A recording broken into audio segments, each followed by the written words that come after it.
Welcome to Too Many Audibles, where we discuss and debate the hottest topics around the sports world. What a pass! Glove touchdown! If you like our content, make sure you follow us on Twitter and Instagram at Too Many Audibles. I mean, there's really nothing much to be said. Virtual fist bump. We're back. Too Many Audibles. Kind of a long hiatus. We kind of dipped off. Things school got in the way, but hey, life is on. We're back, better than ever. We got a new face around here. Too Many Audibles. We had to pull an audible. Brought in a new face. None other. This is Zachary D's huge Atlanta Falcons fans. Used to the heartbreak, so he's gonna take the roastings every week just as well. No, I'm here. I am the newest member of the TMA team. I'm excited for this new season of football. I'm excited for all the conversations I have. We have a lot to talk about today. I'm excited to get into it. I'm excited to talk sports with the boys. Absolutely. That's what I'm saying. At the end of the day, at the end of the day, we're all here to rep our teams, to talk a little bit of trash, and depending on how bad the podcast gets, we may be friends after, so it's a free for all in a lot of aspects, but I'm ready to get into it with you fellas. Hey, it's Shicey season, it's Shandy season, but it's not Tebow season. I'm ready to start this thing off. This past Saturday was the last Saturday without college football. Can you just smell that in the air? Just football back. Pac-12 games coming on at midnight. We got Taylor wearing a Browns jersey. None of this makes sense, but here we are. We're back. We're ready. Episode 1. Cameron, your Steelers still suck, bro. Something's never change. I'm telling you, bro. Don't even get me started on that. I know you saw the Steelers handled the Lions last night. Maybe it's preseason, but Najee looked ready. Pat Fry. I mean, Baby Gronk. I know you saw Big Ben to Pat Freiermuth, and don't tell me Roethlisberger, Yinzer, Pittsburgh thing you've ever heard in your life, but get used to that connection. Don't sleep on my Steelers. I'm afraid the I sleep with commentators. 2 pillows. I'm afraid the commentators doing those live Steelers games they're just not even going to bother with that touchdown connection. They're just going to say, and the Steelers scored. That's a mouthful and a half. Roethlisberger to Freiermuth. Ugh. Yeah. Yeah. I don't know how I feel about that. Somehow you're going to have to mesh burger and fry. I don't know how, but to make that's got to happen. Fries. That's got to happen. I don't know. That needs to be a nickname. Hey, that's the number 1 at McDonald's, baby. Yeah, that's a Saweetie meal right there. That heavy patty McFat. That's a Saweetie. And on top of that, let me get a little. Yep, all day long. Gosh, dang. It's coming though. But I'll tell you what. Speaking of preseason, I was kind of a giveaway for me. Pat Freiermuth has kind of been my number 1. What player overall stood out preseason wise? I've liked Justin Fields a lot. It's funny though because he was talking that raw, and he's like, "Oh man, this is a little bit too slow for me." He got his helmet knocked off, man. Oh man, he woke up the next morning, rubbed his temples a little bit, and was like, "Man, I should not have said what I said." But he has looked good. I mean, that is vicious right there. I mean, you make a comment like that, game's too slow. I got a good feel for it. I mean, some of those dudes are hearing him say that and look, man, it's just not even the beginning. I mean, some of those guys took it personal. Like, I get it, hot shot in college, won most of his career. So some of those guys took it personal, and they were out on a mission. And to take a dude's helmet and his headband off, I feel like that's just like the ultimate disrespectful sack right there. I mean, it's one thing to take a dude's helmet clean off, but you gonna take off his headband too? Man, there ain't no refs in these streets.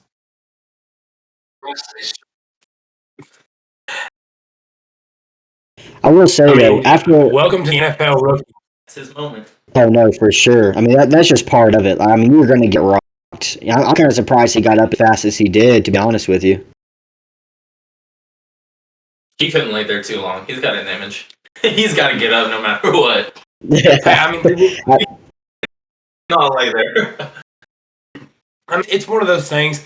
He took a huge hit, and probably, the defense wanted to prove a point with his comments, and it was one of those quick lessons learned as a rookie. You know what I'm saying?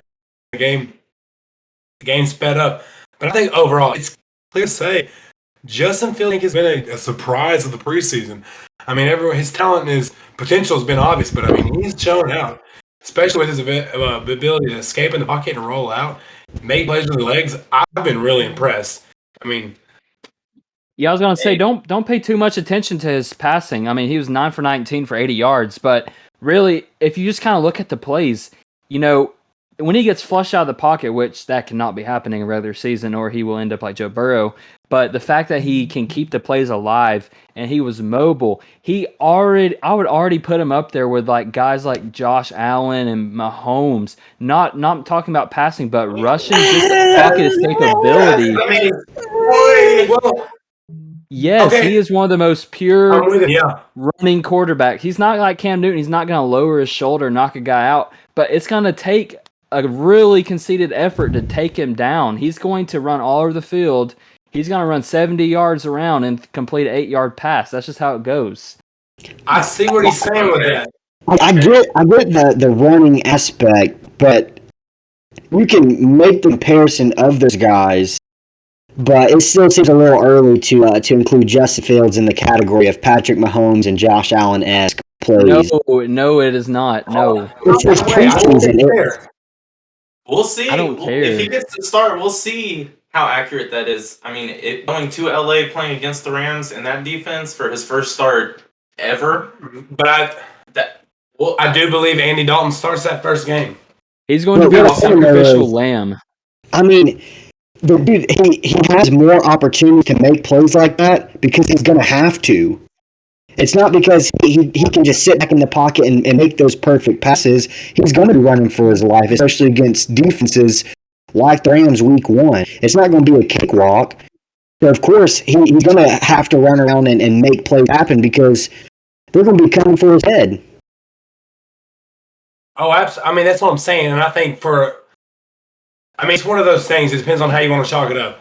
Clearly, Justin Fields is the future. Do you want to throw him out against, pretty much throw him out to the Wolves against Aaron Donald and the Rams and Jalen Ramsey out there? Because that's a test. And let that be a learning experience. Because let's be honest, it's Justin Fields. I mean, he can go out there and have a great game. And outside of, Robinson, and I don't really know Ty Montgomery in the backfield, maybe. I don't even know who the running backs are. Mooney? Yeah, Moody. He looked all right. I mean, and don't forget the mobile Calvin Ridley out of Georgia. But outside of that, he could play great, and the Bears will still struggle. Ridley. One of those things. Yeah, Riley Ridley. I got the Falcons jersey on. Confused me. I mean, I think in that situation, I think the Bears have had, not only from a fan perspective, like if you are a Chicago Bears fan, you are hoping and praying you see Justin Fields start every single game this season. Because they haven't had anything to look forward to over the last 3 or 4. I mean, you talk about that whole controversy of Mitch Trubisky being drafted, and they passed up on dudes like Deshaun Watson, like Patrick Mahomes, and you're talking about a quarterback who had highs, had a lot of lows, and then to throw in Nick Foles in the mix, and the fans didn't even know who was going to be starting each week. I mean, they were just playing a quarterback carousel, and you can't have that and be a successful team in the NFL. You can't have a 2-quarterback system and expect to be successful. You can have that with running backs. You can have a good 1-2 punch like Nick Chubb and Kareem Hunt, but you can't have a 2-quarterback system and expect to win more games than you lose. I will say that 2-quarterback system came back from 3 scores down against the Falcons and beat them. So I will say that. But that's completely different. I'm with you, Devin, in the sense of that was a simple case of, backup QB coming off injury to, play his thing. I remember when a few seasons ago in college football, when there was a few teams with like two QB system. You know, Clemson had Trevor, and I can't think of his name that went to Missouri. The guy, but you know, George, I can't think of his name. The guy that went to Missouri. Bryant. Kelly Bryant. Kelly Bryant. Yeah, Kelly Bryant. And then, you know, Georgia had, you know, Justin Fields and Jake Fromm, and Alabama had, you know, Tua and Jalen. So many names. And Jalen. So it's one of those situations like two QBs can't work. I mean, an offensive coordinator, especially when there are two different calibers of Andy Dalton's is standing in the pocket and Justin Fields is so much more dynamic, it's kind of hard to build an offense around two different people, especially when you know the guy you're starting is not your future. You know the guy you need to be building around. So mixed.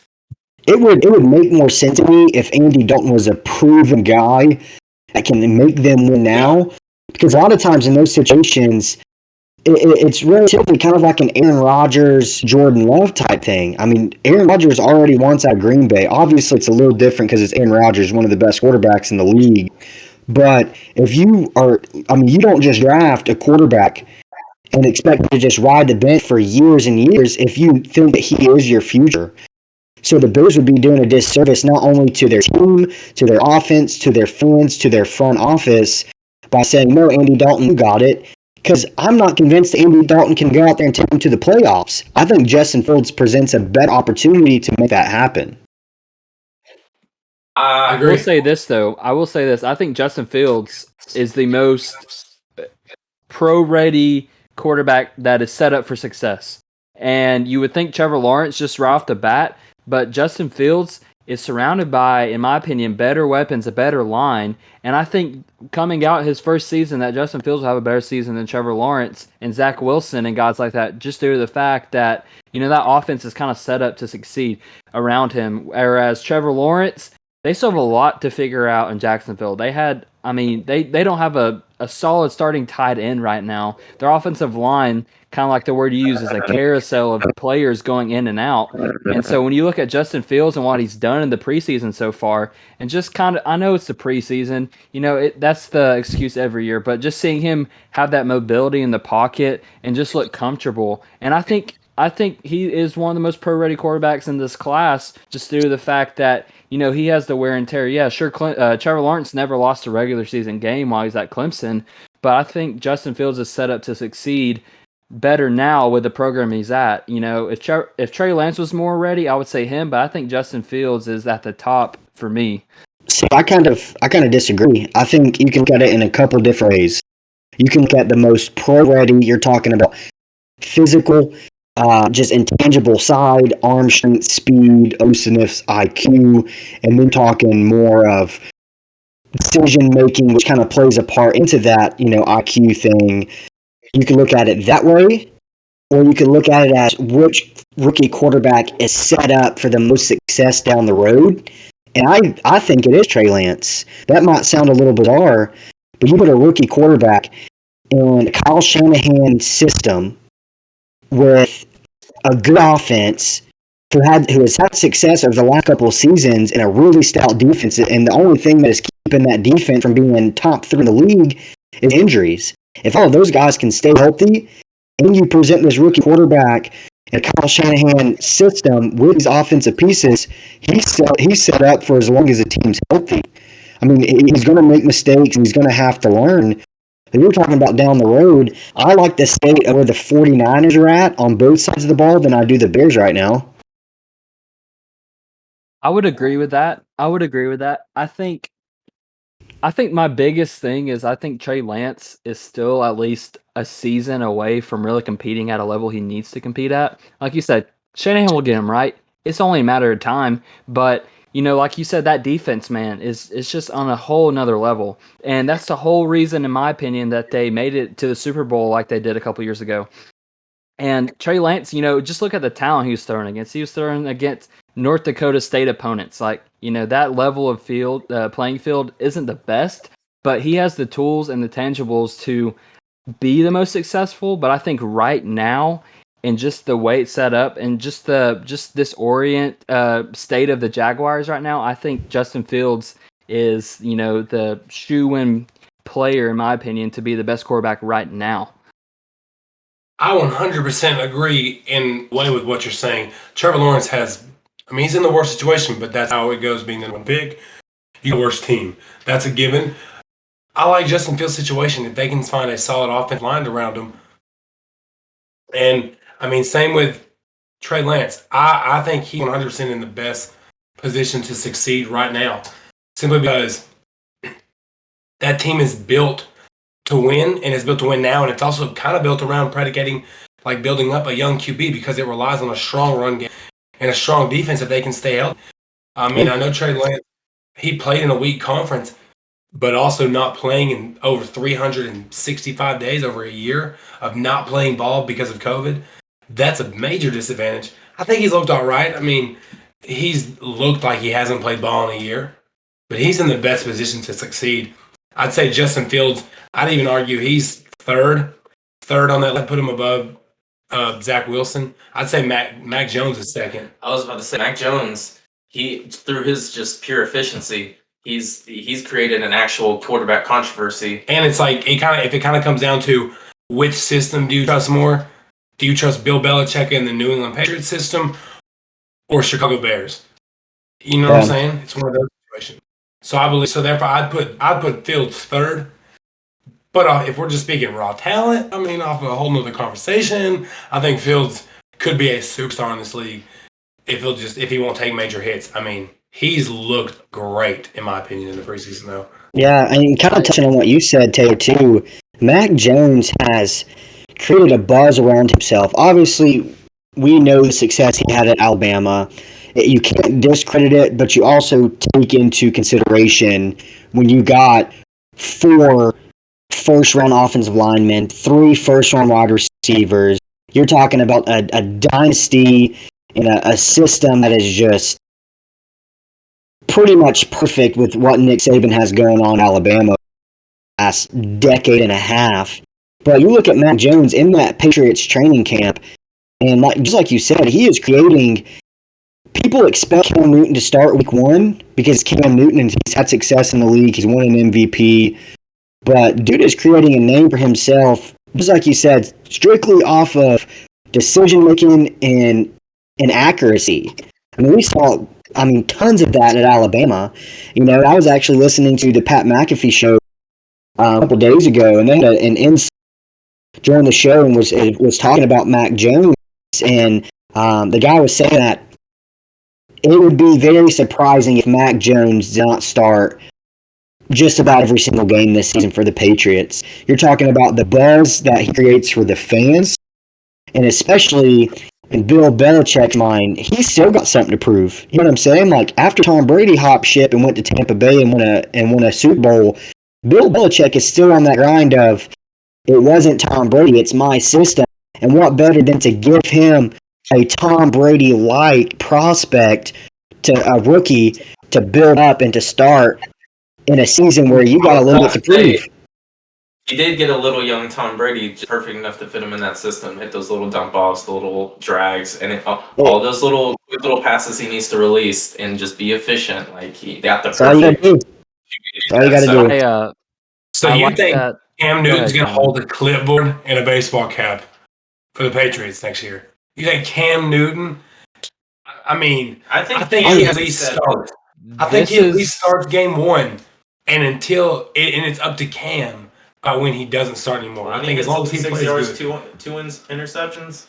No. If he gets benched after 1 game, it may be a short leash. But I'd be very surprised if Cam didn't start game 1 because he's a veteran.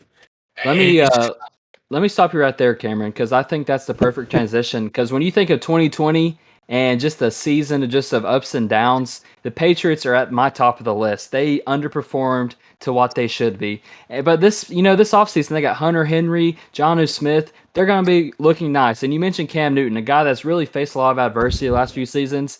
And you're saying you think he's going to come back. So that's a perfect segue into who do y'all think will be the comeback player of the year? Who do you think is going to come back from a terrible 2020 season and get back to where they have been at the top of the totem pole? Look out for the LA Rams. Quarterback, fresh foot, a little bit more athletic. Still one of the top defenses in the league. I wouldn't be surprised if they had an 11-12 win season. Yeah. So you're going with a team outlook rather than just a specific player. Is that kind of incorporated into the take of the Rams, talking about maybe a Matt Stafford situation, or do you think like the Rams didn't really prove themselves as much? I think it was the best decision for both parties for Matt Stafford to go there and for them to get Matt Stafford. I mean, I'm not saying any lofty things like Offensive Player of the Year or MVP or anything like that, but I think he is set up to have one of the best seasons he's had in the past few years.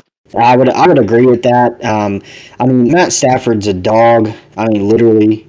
But I mean, you just talk about a caliber player like Matt Stafford. I mean, dude hasn't been in the best situation in Detroit, and I would even go to say that he's had worse years in Detroit than he's had good. You know, especially losing a player like Calvin Johnson, it just completely changes essentially the way you play the game. Still taking it to the playoffs. Exactly, you know what I'm saying? So I think putting him in a situation in LA, you know, with Sean McVay, you know, in that type of situation for Matt Stafford, it really could very well be kind of like a restart of his career. Obviously, he's got some, you know, tons of experience in games and hits under his belt, but you give him players like Cooper Kupp, Robert Woods, Tyler Higbee, you know, Darrell Henderson, especially along with a good offensive line and a stout defense. It wouldn't surprise me if Matt Stafford was, if he was a top quarterback this year. He seems like he's excited to play football again, which I think is important coming from a franchise that just historically messes with their best players. Yeah, for sure. I think one guy that we always tend to forget about is a guy that used to tear it up, a guy that has the greatest catch in NFL history, the guy who made a household name for himself every single season, it seemed like, and then he kind of just disappeared. Can you guess who I'm talking about? Any names? You talk about Odell Beckham. Yes, I think Odell Beckham, he has to figure it out at some point. See, Taylor's wearing the Browns jersey. It's a good omen. Baker Mayfield, I think every year we like to talk about Baker and what he can and can't do. I think he's starting to prove himself to be, you know, kind of mid-pack, you know, at the top with some of the guys. He may not have the best game, you know, consistently, but he's still, I mean, the Browns, we used to just sit there and laugh at them every single season about 4 or 5 years ago. Now they're in playoff contention the last 2 or 3 seasons. I think Odell Beckham's kind of at the heart of that. I think he has been dealing with injuries. He hasn't really been right mentally. He's got a lot of things to figure out. And I think he finally gets back on track this season. We haven't really heard his name mentioned much in the last 2 seasons. And I think he has to figure out at some point. And I think the system in place where him and Landry are the featured receivers and you got that stout running game, there's really not much room for anybody else to really take a, you know, big role. And I think Odell realizes that, you know, if he keeps continually messing up, some of these guys can come up and take his spot. And so I think Odell gets back on track and, you know, reminds us that he's a top 5 receiver when healthy and when he's on his game. I think a lot of that has to do with the play of Baker Mayfield, to be 100% honest with you, because it is so hard for a receiver of his caliber to come in a different situation versus being in New York at the Giants. And it to me, it seems like Odell Beckham Jr. will kind of revitalize his career if Baker Mayfield is playing the best football he's ever played.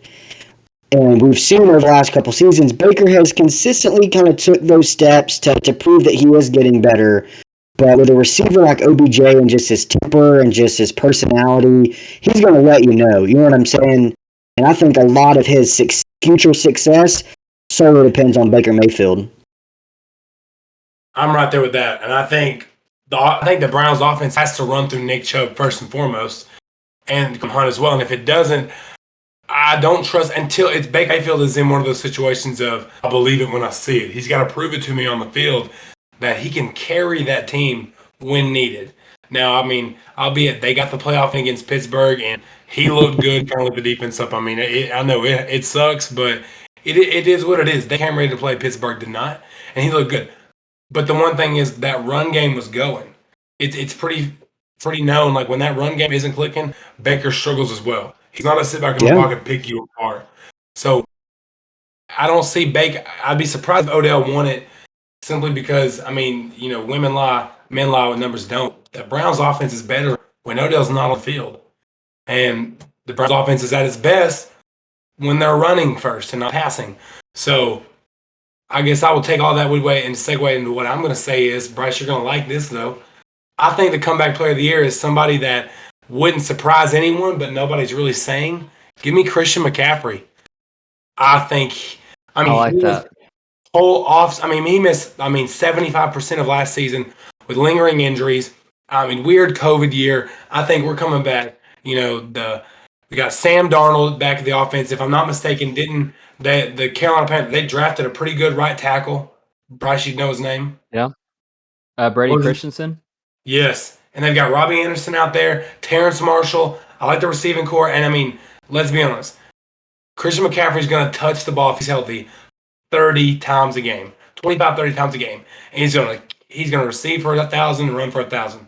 So, it's just like if he goes for his normal 2,000, there's no way to deny him comeback player of the year. I think he's golden for it.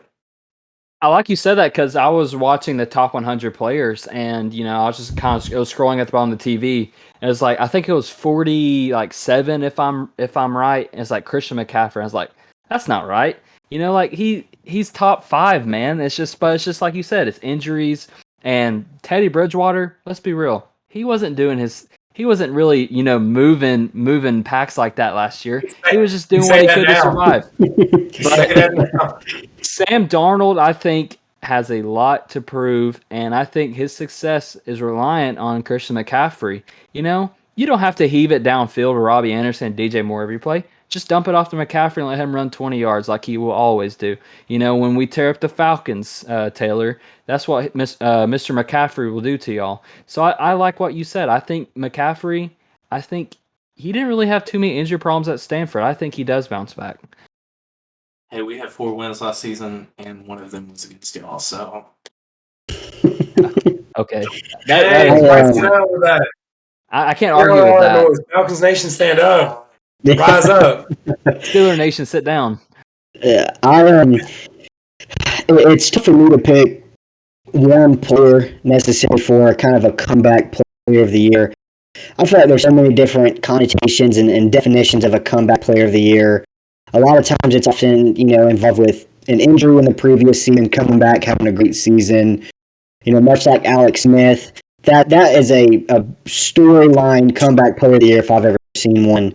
But and honestly, this may be a little biased, it may not. I honestly would love to see AJ Green just ball out. Cam, I think you can somewhat agree with that because you're a Georgia boy.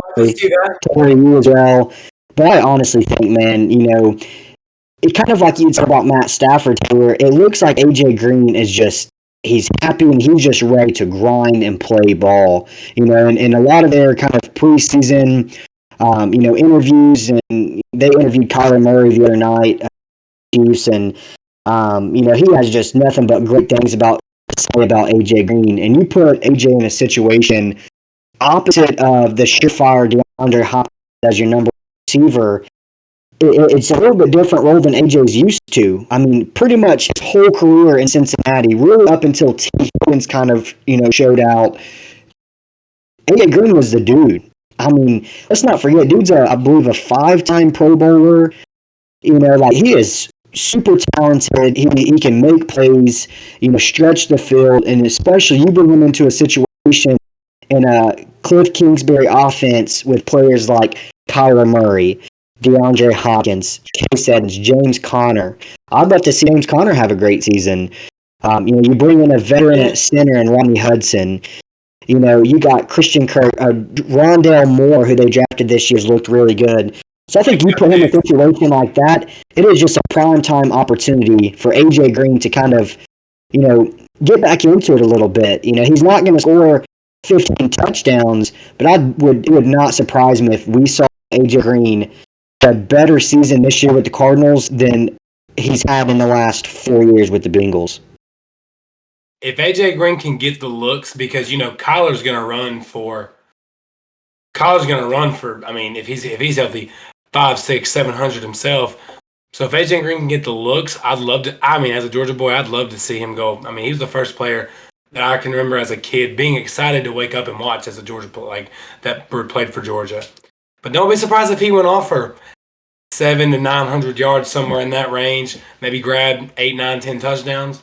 That's what I'm saying. I think that's great numbers for him to be around, and it adds a little bit more to that offense, because it doesn't matter if you're an experienced cornerback or if you're a rookie.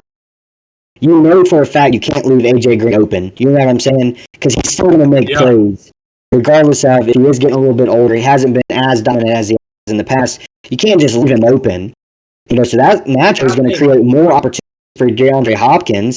So I think it's a great little 1-2 punch, and then you add in speed of Christian Kirk and Rondell Moore. Just add Emmons out of the backfield. They got a nice offense cooking up in Arizona. Yeah, I mean, it's a nice change of scenery. I think he's going to enjoy playing football again. It's a different. I mean, he kind of knows his role in Arizona. It's a different role. Then, I mean, when he kind of got brought in Cincinnati, where he was in that young core, but it just never panned out. So, he kind of then that new core of Joe Burrow and, T. Higgins and Jamar Chase is coming in. He just kind of I don't think he fit in. He was kind of that old head of the group almost. Yeah. But it's a new change of scenery, taking on a new role. I mean, especially around a franchise that's got a lot of hype and potential around it of what it could be right now. I don't sleep on AJ Green. I love that. I've been saying that. I've been loving AJ Green. Hey, keep it in the realm of the receivers. I got a little mini comeback. Watch out for Julio Jones to be the only receiver to get over 1,000 yards for the Titans next year. I just want to know. He only had 777 last year. Did Cameron say that AJ Green never fit in with the Bengals? No, he said as it got a little bit later in his career there, you just tell it wasn't the best fit for him. No one's denying that AJ Green didn't ball out in Cincinnati. His first 6 seasons, he eclipsed 1,000 yards with Carson Palmer. But that's what I'm saying. He kind of was in that. He kind of got drafted in a young core with Jeremy Hill and another running back out of Michigan State and Geno Atkins out of Georgia. That was a young core they were going to build around, and Andy Dalton even for a while. But it just never panned out. Andy Dalton left, Geno Atkins is gone, and that whole group is gone. But AJ's kind of just stayed, and now they're going in a whole new core with Burrow and Higgins and the new core. I was saying he just grew out of his place there. Yeah. Before we switch over to the hook. I can't let Taylor off the hook real quick. I get it. Julio Jones is your boy, but let's not forget he is not going to be the only Titans receiver over 1,000 yards this year. I hope you know that.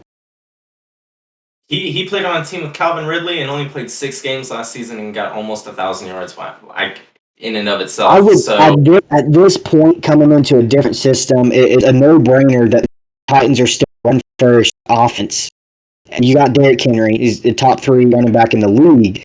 That's why I said he's the only one between him and A.J. Brown. But you don't think the Titans lessen that load on Henry? I mean, let's think, though. This is now going on about, hold on, though. The shelf life of a running back, Bryce, you shake your head. The shelf life on a running back, you're now going on about 4 straight seasons of letting Derrick Henry tote that rock 350 to 400 times. Now you got That's what he's always done, though. He's always done that. Okay, but Derrick Henry was created in the lab. It doesn't matter. He doesn't have. You can run him 1,000 times, and there will be no tread on those tires. Bryce, the same way you can pass the ball to Julio. Bryce, I don't care. It doesn't matter how good you train. I mean, age is going to catch up. He's 26. Age is going to catch up. So I do believe that, yes, it's a marathon, not a sprint, especially with 17 games now. You got Julio Jones, utilize him. You don't have to make Derrick Henry get hit 30 times every game. You need him for the playoffs. So I would not be surprised if Tannehill goes off, especially because Tannehill quietly is as efficient as they get out there. He is an incredibly efficient passer. So now that and I'm not discrediting the fact that adding Julio Jones won't take away from opportunities from Derrick Henry. It absolutely should. Julio Jones is one of the best receivers we've ever seen play. But as in the state of that franchise, give me A.J. Brown. I'm sorry. I know that hurts your heart. Julio didn't move too far. He's just at Nashville, just a few hours away. But I still like A.J. Brown. He's going to get a cute 680. It's going to be fine. Julio, I saw A.J. Brown in that situation. He'll get the Pro Bowl reserves. It is a relatively similar situation to A.J. Green going to the Cardinals. DeAndre Hopkins isn't just magically going to disappear. You know what I'm saying? Last season was the first season in 5 straight seasons Julio didn't have 1,400 receiving yards straight. I don't think it's the same situation. Coming into a new situation with an established wide receiver 1, that guy's just not going to disappear off the map. Yeah, they lost Corey Davis, but A.J. Brown, he would. I'd still take A.J. I'm sorry. I'd still take A.J. But hey, we'll see. We got 17 games. Time will tell. And when Julio pulls his hamstring and is out for 7 more games, it's not going to matter. So.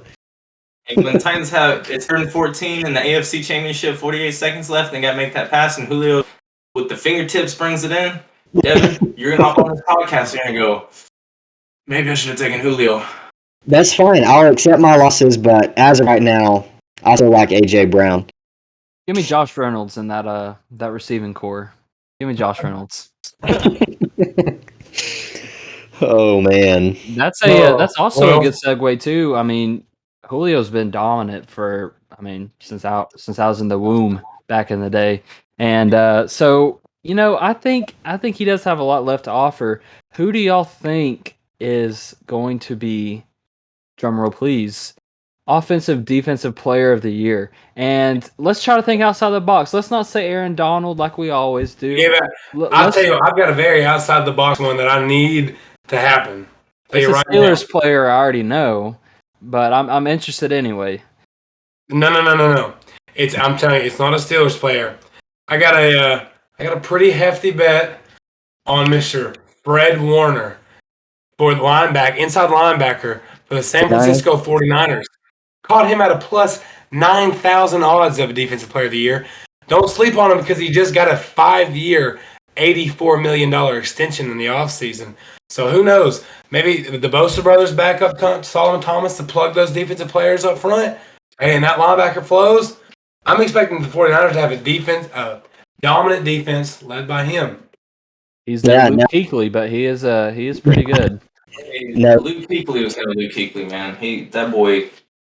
His head's out of place. There's no Luke Kuechly. He's retired. Hey, we do not tolerate Kuechly slander on this podcast. Luke Kuechly doesn't know who Luke Kuechly is.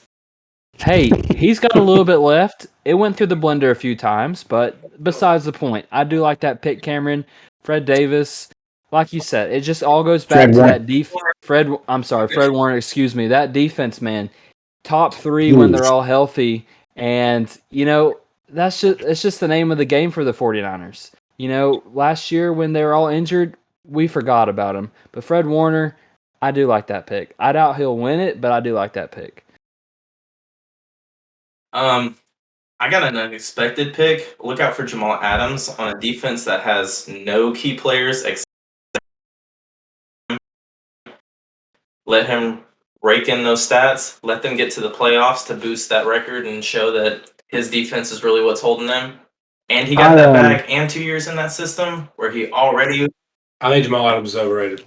Cam, I was literally just about to say that. Dude has 2 career interceptions. There are linemen that have more career interceptions than he does. And you're talking about a defensive player of the year? Are you kidding me right now? You can't get interceptions when you're not throwing his way.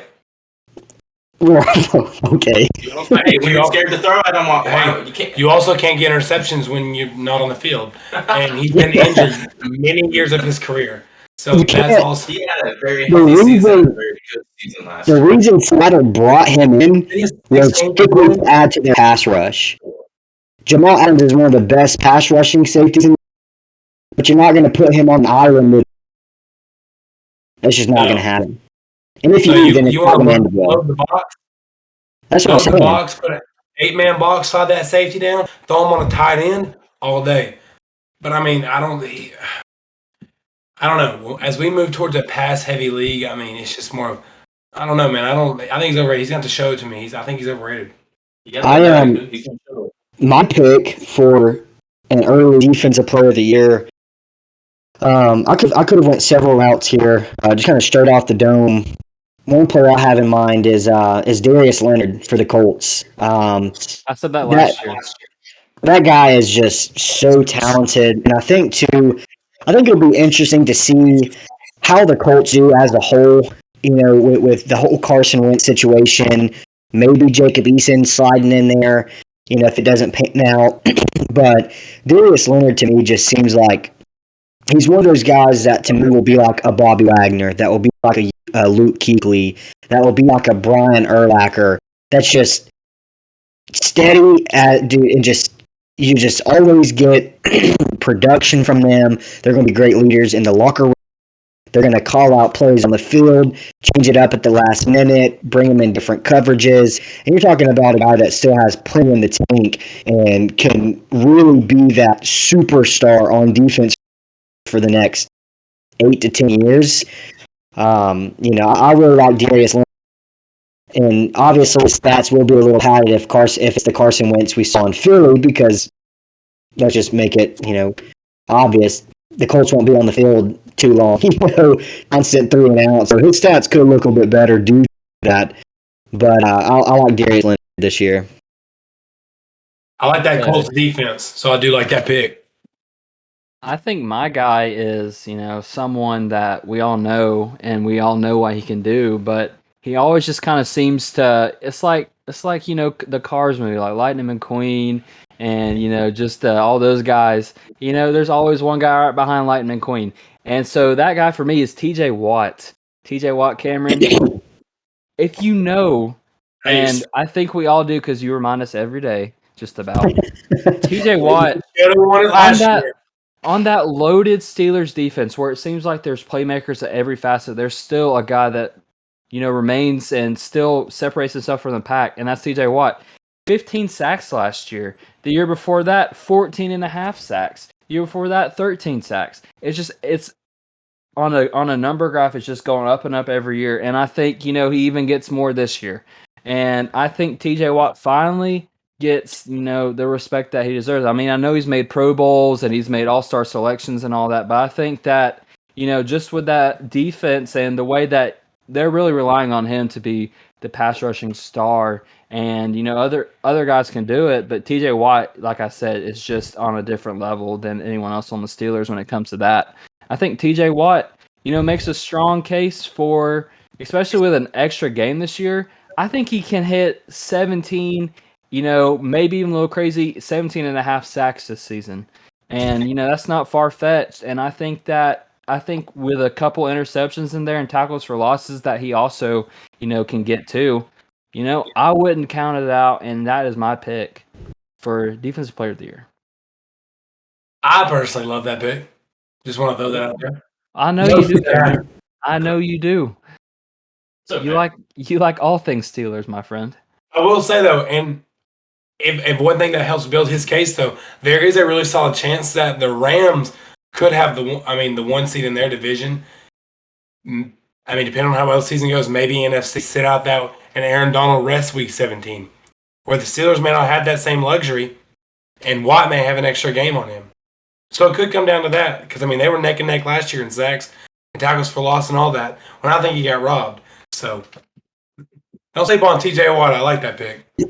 Never sleeping on T.J. Watt. He's been the best player on our defense since he arrived. No sleeping on him. It's just a matter of, can he outplay Aaron Donald? That's fact. It's true. Who do y'all got for Offensive Player of the Year? That's a tough one. I mean, there's so many, especially all of them been made, and just it's tough to say too, because obviously let's leave rookies out of. There's a whole separate category for rookies. I think there are a lot of rookies that could make a pretty big splash. within their team and their division and stuff. But that's a tough question. And honestly, if I'm being honest, if I had to pick an offensive of the year, I would love to see it be Russell Wilson. I hate to say that because it's in the Cards division in the NFC West, but Russell Wilson, man, and I don't know if he catch so much hate, but he is just one of those dudes. He's never received an MVP vote, and it's just like every year he's just doing unimaginable things to keep the Seahawks relevant in some type of discussion. So I would love to see it be Russell Wilson. I think he's a great, absolute stud football player, and I would love to see him kind of get back on track, if you will, and then have a great season. Not too good of a season, because the Cards got to win the division. But I like Russell Wilson, so he's kind of my, he's just one of those steady guys throughout the year. So every kind of expects it at this point, but oftentimes I feel like he doesn't get the credit he deserves. Much like boy Damian Lillard. Yeah, I'm going quarterback too. I want to say Josh Allen's so bad because I think he's almost there, but after seeing Aaron Rodgers post that Last Dance picture on his Insta story, and Davante Adams posts the same thing, I gotta go Aaron Rodgers, dude. I think this is his last dance. He came in, looking like he's been laying on a beach for a month. He's got some knowledge going with the Jeopardy stuff he's been doing. Davante Adams, man, that's his bro right there. And I think the Packers are. It's too late, but there's still a chance. And I think they've kind of finally figured out, like, man, we need to emphasize Rodgers over everybody else because this guy is a generational talent quarterback. And I think Rodgers just comes on the scene. He erases every single ounce of doubt and favor of Jordan Love starting. I think Rodgers, man, just tears it up this season, and he really keeps his name at the top of the list, and I think he wins MVP. And Packers are smart. They let him call the plays every single game, and they would allow him to have more of a presence when you have a guy like that leading your franchise. Makes no sense why he wasn't more involved in a lot of situations. But if they're a smart coach, smart front office, whoever's calling the shots, I say you let Aaron Rodgers go out there and just play a little bit of Madden 2-minute drill and let him piece together some routes for you. You know what I'm saying? I mean, he's been playing longer than Matt LaFleur's been coaching. So it's like, Rodgers, get the headset on, call a play, go in the huddle, tell the players what you're playing, and do it. Because you can do it. So I agree. Man, so essentially, though, you'd be saying Aaron Rodgers would be going back-to-back MVPs because if he's going to be Offensive Player of the Year, as a QB, he's also going to be MVP. So that's a lofty task. We'll see about that. I'll say my Hey, dude, Giannis did it, so I think Rodgers can do it too. It's that northern Wisconsin, just that vibe, that northern. So on my pick here, I went back and forth on which player. I was down to two, Devin and Bryce. One of y'all is going to really love my pick. Bible Bowl MVP comeback player of the year, Devin. I decided on pick. I'm doubling down. Christian McCaffrey. Yeah, let's go. Not only will be the comeback, but he's going to go over 2,000 all-purpose yards. Not about maybe 2,100, but he's going to go over 200,000. I mean, this man's going to have You say 200,000? 2,000, bro. Like 200,000. You kidding? I was going to say, let's go. 1,500 points a fantasy game. No, I'm sorry. 2,000 all-purpose yards. It was between him. It was between him and Kyler Murray. But last year Kyler Murray was my pick for MVP, and that really bailed on me. I'm not gonna fall. I'm not gonna fall victim to the scam twice. I need Kyler Murray to show me with all these weapons. I need to know he's not gonna crumble under the spotlight. That's a tough division that he plays in. Carolina, McCaffrey's gonna have outside of the Bucks 2 weeks the 2 weeks they play them and the random defense here and there, they've got a much easier defense to play in their division games than, Kyler Murray's going to have to face with, the Rams and even, I can't think of the other team in the division. Seahawks. We have one of the easiest. We have one of the easiest schedules in the NFL this season. Aside from Jamal Adams, the best defensive player to ever play the game. That's something. Thank you. Yeah, Jamal Adams is also my offensive player of the year. Yeah. I'll double down on that. He is so good on defense. It's a unanimous offensive player of the year. You just see him at receiver, bro. Yeah. No, I think I'm going to stay in the same division and go Alvin Kamara, to be honest with you. That's my boy right he just there. came off a historic playoff performance, and then, another incredible season. So you talk about 6 tutties in one game? Six tutties? Yeah, wherever he went to college. Yeah. I honestly forgot. Will y'all remind me? Alabama, right? Yeah, Bama. I think that's where he committed to. He's all for life. No, I remember he played at Norcross High School, committed to Alabama. He's a Vol for life. He wasn't at Alabama. Cameron, where did Justin Fields play college football at? Well, he played college football at Georgia. Did he graduate from Georgia?